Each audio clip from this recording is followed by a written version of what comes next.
साथियों नमस्कार, कैसे हैं आप लोग। आई होप कि अच्छे होंगे। आपकी जो स्टडी चल रही बहुत बहुत बेहतरीन चल रही। तो आज के क्लास में बात करेंगे क्लास 12 के केमिस्ट्री के जो है बहुत इंपॉर्टेंट ऑब्जेक्टिव क्वेश्चन त्रैमासिक परीक्षा के लिए बाबू बहुत अच्छे इंपॉर्टेंट क्वेश्चन है। आप लोग अच्छे तरीका से क्वेश्चन को देखिएगा, क्योंकि ये क्वेश्चन जो है आपकी त्रैमासिक परीक्षा के लिए पूरे गैस क्वेश्चन करके लाए हैं। तो आप लोग कोई भी क्वेश्चन को न छोड़िएगा, ठीक है। तो चलिएगा बिना टाइम का क्वेश्चन की तरफ बढ़ते हैं। इससे पहले क्लास को लाइक नहीं किया है तो क्लास को लाइक करके चैनल को सब्सक्राइब कर लीजिएगा, ठीक है। यहाँ 1 नंबर क्वेश्चन क्या कहा जा रहा है विशेष इकाई सेल में मुक्त खाली जगह कितना होता है। विशेष इकाई सेल में मुक्त खाली जगह जो होता है कितना होता है, तो हमने बतलाया था 32% होता है। यानी इसका ऑप्शन करेक्ट ए हो जाएगा। 1 का ऑप्शन करेक्ट ए हो जाएगा। याद रखिएगा, एक एक क्वेश्चन को जो है देखते चलना है, कोई भी क्वेश्चन को न छोड़ना है, ठीक है। देखो 2 नंबर क्वेश्चन में क्या कहा जा रहा है, सटकी दोष के कारण ठोस का घनत्व में जो होता है क्या परिवर्तन होता है। पता है क्या क्या परिवर्तन होता है, तो आप कहिएगा सर हम जानते हैं ठोस की सटकी दोष के कारण जो होता है ठोस का घनत्व जो होता है घट जाता है। यानी ऑप्शन बी करेक्ट हो जाएगा। याद रखिएगा। नेक्स्ट क्वेश्चन यहाँ 3 नंबर क्वेश्चन में कहा जा रहा है, देखो क्या कहा जा रहा है, निम्नलिखित में से कौन अक्रिस्टलीय ठोस है। कौन जो है अक्रिस्टलीय ठोस का उदाहरण है, जल्दी बताओ क्या हो जाएगा। 3 का आंसर क्या हो जाएगा, क्वार्ट्ज ग्लास जो होता है अक्रिस्टलीय ठोस का उदाहरण होता है। यानी ऑप्शन करेक्ट बी हो जाएगा। 3 का ऑप्शन बी हो जाएगा। याद रखिएगा, ठीक है बाबू। क्लास को आप लोग लाइक करते चलिएगा, चैनल को भी सब्सक्राइब आप लोग साथ में करते चलिएगा। चलो यहाँ 4 नंबर क्वेश्चन में कहा जा रहा है, देखो कहा जा रहा है ना, निम्नलिखित में से कौन फेरी चुंबकीय पदार्थ है, ठीक है। फेरी चुंबकीय पदार्थ जो है कौन है, हमने बताया था Fe3O4 जो है फेरी चुंबकीय पदार्थ का उदाहरण होता है। यानी ये ऑप्शन जो हो जाएगा करेक्ट बी हो जाएगा, ठीक है। 4 का ऑप्शन बी हो जाएगा। याद रखिएगा, ठीक है ना।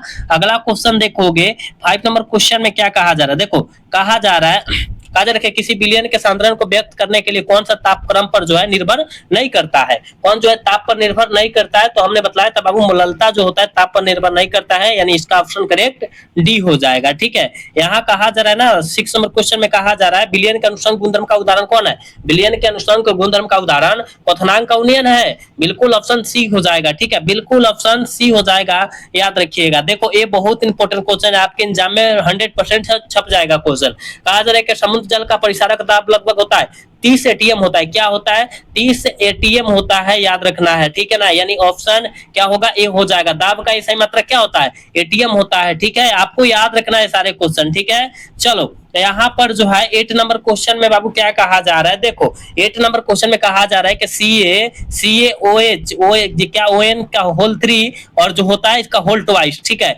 मतलब इसका 1 था गुना के इसका कितना हो जाएगा, तो 3 है ना, 3 हो जाएगा, ठीक है। यानी ऑप्शन सी हो जाएगा। 8 का ऑप्शन सी होगा। याद रखिएगा, ठीक है। अगला क्वेश्चन देखोगे 9 नंबर क्वेश्चन में क्या कहा जा रहा है, निम्नलिखित में से विलयन करके कौन जो होता है विलयन में विद्युत का संचालन करता है। कौन जो है विलयन में जो है विद्युत का संचालन करता है, तो वैद्युत अपघट्ट हो जाएगा। अरे बाबू ऑप्शन ए हो जाएगा, ठीक है। चलिए यहाँ पर जो है 10 नंबर क्वेश्चन में कहा जा रहा है क्या गैल्वेनिक सेल में एनोड होता है। बाबू गैल्वेनिक सेल में एनोड क्या होता है, तो आप कहेगा सर ऋणात्मक इलेक्ट्रोड होता है। बिल्कुल ऑप्शन ए हो जाएगा। 10 का ऑप्शन जो बच्चा ये टिक कर रहा है बिल्कुल सही हो जाएगा, ठीक है। अगला क्वेश्चन 11 नंबर क्वेश्चन में बाबू क्या कहा जा रहा है, देखो कहा जा रहा है विद्युत धारा जब किसी चालक से इलेक्ट्रॉन के द्वारा प्रवाहित होती है तो क्या होता है, तो कहिएगा गुरुदेव जी हम जानते हैं धात्विक चालक होता है जिसके कारण इलेक्ट्रॉन द्वारा प्रवाहित होता है। यानी ऑप्शन ए हो जाएगा 11 का। याद रखिएगा। 12 नंबर क्वेश्चन में कहा जा रहा है क्या, देखो कहा जा रहा है निम्नलिखित में से कौन द्वितीयक सेल है। कौन जो है द्वितीयक सेल का उदाहरण है, जल्दी से 12 का आंसर लगाइएगा। द्वितीयक सेल का उदाहरण कौन है, आप कहेगा गुरुदेव जी हम जानते हैं लेड स्टोरेज बैटरी को द्वितीयक सेल के नाम से हम लोग जानते हैं। यानी करेक्ट ऑप्शन बी हो जाएगा, ठीक है।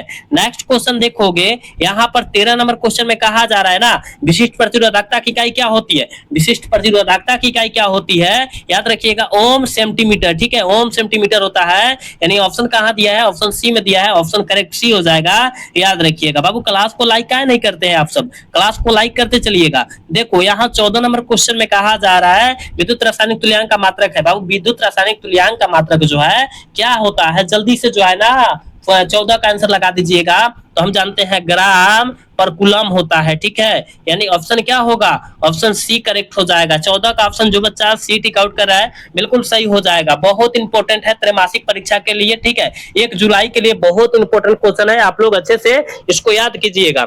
चलो बाबू अगला क्वेश्चन देखोगे, देखो 15 नंबर क्वेश्चन में कहा जा रहा है ना कि विलयन की चालकता समानुपाती होती है। विलयन की चालकता जो होती है वो किसके समानुपाती होती है, तो आयनों की संख्या के समानुपाती होती है। करेक्ट ऑप्शन बी हो जाएगा 15 का। 16 नंबर क्वेश्चन में क्या कहा जा रहा है, देखो कहा जा रहा है निम्नलिखित में से ठोस ठोस का समुदाय कौन है? ठोस ठोस का समुदाय जो होता है वो कौन होता है? तो संश्लेषित जेम होता है। बिल्कुल ऑप्शन सी हो जाएगा, ठीक है ना, बिल्कुल 16 का ऑप्शन सी हो जाएगा, याद रखिएगा।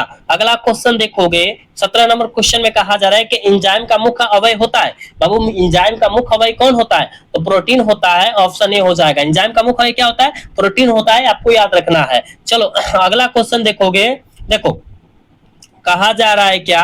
कहा जा रहा है स्टार्च के जल अपघटन में निम्नलिखित में से किस एंजाइम का उपयोग होता है? स्टार्च के जल अपघटन में किस एंजाइम का उपयोग होता है? तो आप कहेगा सर डाइस्टेज, क्या डाइस्टेज, ऑप्शन डी हो जाएगा। 18 का ऑप्शन डी होगा, याद रखिएगा। अगला क्वेश्चन 19 नंबर क्वेश्चन में कहा जा रहा है कि अपमार्जक को कहा जाता है। बाबू अपमार्जक को क्या कहा जाता है? पृष्ठीय सक्रियण कहा जाता है ना, ऑप्शन ए हो जाएगा, ठीक है। 19 का ऑप्शन ए हो जाएगा, याद रखिएगा।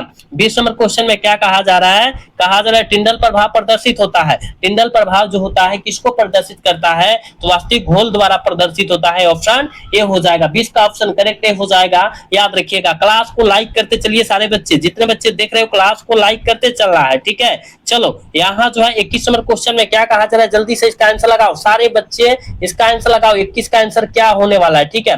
21 का आंसर क्या होगा? कहा जा रहा है कि किसके लिए हिमांक और नमन अधिक होता है, ठीक है ना, किसके लिए हिमांक और नमन जो होता है अधिक होता है? तो याद रखिएगा K2SO4 के लिए जो होता है ना हिमांक और नमन अधिक होता है, यानी ऑप्शन ए करेक्ट हो जाएगा। 21 का ऑप्शन ए हो जाएगा, याद रखिएगा। यहाँ K2SO4 लिखा है, क्या लिखा है बाबू? K2SO4 लिखा है, याद रखिएगा। थोड़ा सा वहां टाइपिंग में गड़बड़ी हुआ है, ठीक है। चलो यहाँ कहा जा रहा है ना कि शून्य कोटि की अभिक्रिया के लिए संवेग जो है वेग स्थिरांक इकाई क्या होती है? शून्य कोटि की अभिक्रिया के लिए वेग स्थिरांक इकाई जो होती है वो क्या होती है? तो हमने बताया था मोल लीटर सेकंड इनवर्स होता है, यानी ऑप्शन क्या होगा? डी करेक्ट हो जाएगा, ठीक है ना। 22 का ऑप्शन बाबू डी होगा, याद रखिएगा। चलो नेक्स्ट क्वेश्चन की तरफ बात करेंगे। और 23 नंबर क्वेश्चन, प्रथम कोटि की अभिक्रिया क्या होता है? प्रथम कोटि की अभिक्रिया का जो होता है मान कितना होता है, ठीक है, मान कितना होता है? तो हमने बताया था 0.693 और अपॉन में जो होता है के होता है। यहाँ देखो ये भी हॉरिजॉन्टल में लिखा गया है, यानी ऑप्शन इसका करेक्ट बी होगा, याद रखिएगा। यहाँ क्या लिखा है? 0.693 बटा में के होगा, याद रखिएगा। चलो अगला क्वेश्चन देखोगे, यहाँ जो है 24 नंबर क्वेश्चन में कहा जा रहा है ना, कहा जा रहा है कि किस कोटि की अभिक्रिया के लिए वेग तथा वेग स्थिरांक इकाई समान होती है? तो हमने बताया था शून्य कोटि की अभिक्रिया के लिए जो होता है वेग स्थिरांक इकाई समान होता है, निश्चित होता है, यानी ऑप्शन ही हो जाएगा 24 का, ठीक है। 25 नंबर क्वेश्चन में क्या कहा जा रहा है? देखो कहा जा रहा है कि सेल जिसमें रासायनिक ऊर्जा को विद्युत ऊर्जा में बदलता है उसे क्या कहते हैं? तो उसे हम लोग क्या कहते हैं? गैल्वेनिक सेल कहते हैं, क्या गैल्वेनिक सेल कहते हैं। 25 का ऑप्शन क्या हो जाएगा? बी हो जाएगा, करेक्ट, याद रखना। अगला क्वेश्चन, किसका ऑक्सीकरण आवाज जो होता है विभव सबसे अधिक होता है? किसका ऑक्सीकरण विभव बाबू रे सबसे अधिक होता है? 26 का आंसर क्या हो जाएगा? Mg का होता है ना, मैग्नीशियम का सबसे अधिक होता है यार, ठीक है, यानी ऑप्शन डी हो जाएगा 26 का। चलो ना 27 का आंसर बतलाओ ना। देख बाबू कहा जा रहा है क्या? आदर्श विलयन का निम्नलिखित में से कौन गुण है? आदर्श विलयन का निम्नलिखित में से कौन गुण है? तो यह राउल्ट नियम का पालन करता है। और अनादर्श होता है बाबू, अनादर्श होता है जो ना राउल्ट नियम को पालन नहीं करता है, आपको याद रखना है। चलो कहा जा रहा है कि देखो 28 नंबर क्वेश्चन में कहा जा रहा है कि C6H6, देखो यहाँ भी गड़बड़ लिखाया है, तो इसका यहाँ इसके जगह पर क्या लिखाया है? C6H6 कैसा पदार्थ है? कैसा पदार्थ है बाबू? तो हमने बतलाया था वह जो है, याद रखिएगा, प्रतिचुंबकीय पदार्थ है, ऑप्शन सी करेक्ट हो जाएगा, ठीक है। चलो यहाँ 29 नंबर क्वेश्चन में क्या कहा जा रहा है? कहा जा रहा है निम्नलिखित में से कौन धातु समानता मुक्त अवस्था में पाया जाता है? कौन धातु जो होता है समानता जो होता है मुक्त अवस्था में पाया जाता है? तो कहिएगा गुरुदेव जी सोना होता है कि जो मुक्त अवस्था में पाया जाता है, ऑप्शन बी हो जाएगा।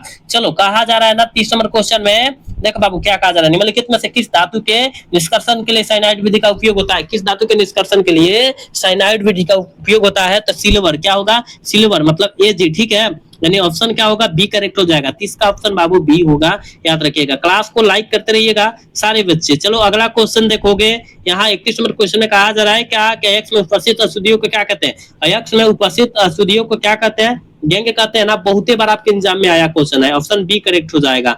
चलो यहाँ पर देखो 32 नंबर क्वेश्चन में क्या कहा जा रहा है? कहा जा रहा है निम्नलिखित में से वह लवण जो जो है खनिज में सबसे कम पाया जाता है। जो सबसे खनिज में कम पाया जाता है उसका नाम बतलाइए। तो नाइट्रेट सबसे ज्यादा खनिज में कम पाया जाता है, ऑप्शन डी हो जाएगा 32 का। अगला क्वेश्चन का ऐसा लगाइएगा, ग्लेना किसका अयस्क है? ये भी बहुत इंपॉर्टेंट है। देखो बाबू ग्लेना किसका अयस्क होता है? ग्लेना किसका अयस्क होता है? तो याद रखिएगा पीबी का अयस्क होता है, ऑप्शन बी होगा, ठीक है। अगला क्वेश्चन देखोगे यहाँ कहा जा रहा है कि हुक की विधि के द्वारा निम्नलिखित में से किस धातु का शोधन किया जाता है। हुक की विधि के द्वारा किस धातु का शोधन किया जाता है, तो एल्युमिनियम के धातु के। ऑप्शन बी होगा 34 का। अगला क्वेश्चन 35 नंबर क्वेश्चन है और आज के क्लास के लास्ट क्वेश्चन है। निम्नलिखित में से कौन जिंक का अयस्क नहीं है। बाबू जिंक का अयस्क जो है कौन नहीं है, बक्साइड नहीं है, क्योंकि यह जो होता है एल्युमिनियम का अयस्क होता है। किसका, एल्युमिनियम का अयस्क होता है।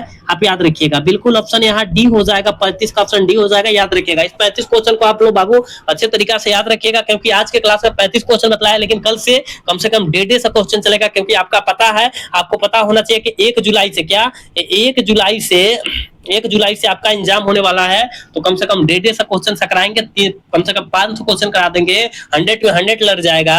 याद रखिएगा, ठीक है ना। तो बताइए आज का क्लास कैसा लगा। अगर अच्छा लगा होगा तो क्लास को लाइक, चैनल को सब्सक्राइब करना ना भूलिएगा। मिलते हैं अगला क्लास में, तब तक के लिए जय हिंद, जय Bharat, tata, bye bye, love you.